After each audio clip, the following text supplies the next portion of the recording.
जनौ घन्टी लाग्दा 16 15 18 वटा मात्र मिलेको हुन सक्छ आफूले लागो 16 15 18 वटा मात्र मिलेको हुन सक्छ अब यो 16 वटा मिलेको मान्छेले अब बाँकी 5 मिनेटमा बाँकी सबै गर्न सकिन्छ त 34 वटा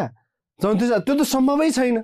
त्यो त विद्यार्थी आफू पनि कन्भिन्स हुनु पर्यो नि जनौ घन्टी लाग्दा 16 18 वटा मात्र मिलेको छ भने बाँकी त कन्भिन्सै हुनुपर्छ सकिदैन त्यसपछि त्यो पढेर नि भ्याउँदैन र थपेर पनि थप्न सकिदैन 16 बाट 25 थप्न त गाह्रै हुन्छ 5 मिनेटमा अब के गर्ने भन्दा एकछिन आँखा चिम्म गर्ने लौ परमेश्वर कुल देवता माउली देवता छिमेकी देवता 33 कोटी देवी देवता सबै दाहिने पर्नु यो वर्ष मैले यति मैले नपढेर मैले अल्छी गरेर मैले बिगारे अर्को कसम भगवान म सेकेन्ड पेपर खत्रै पढ्छु अर्को वर्ष खत्रै पढ्छु यो चोटी चाहिँ पास बनाइदियो भन्ने त्योभन्दा बढी भगवानलाई पुकार्न लाग्ने टाइम पनि हुँदैन फेरि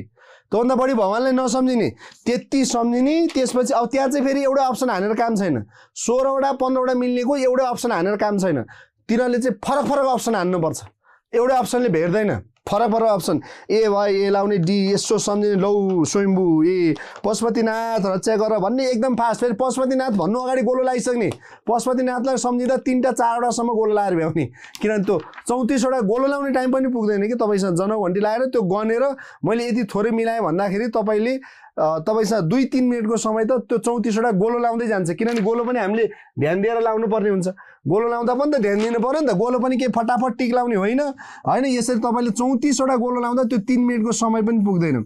फास्ट गोलो लाउँदाखेरि पुग्दैन लौ स्वयम्भू भन्दासम्म 3टा लागिजान्ने कुलदेवता परमेश्वर भन्ने लाउने माउली देवता कहाँ छ यो चोटि चाहिँ रक्षा गर अर्को चोटि चाहिँ म छु भन्ने अरू केही चाहिँदैन परमेश्वर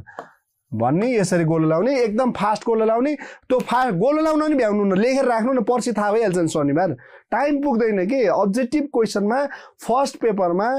टाइमै पुग्दैन यो टाइम जसले म्यानेज गर्यो त्यसले मात्र नाम निकाल्छ टाइम निकाल्न चाहिँ तपाईँले मर्यादा गर्नुपर्छ इक्जाममा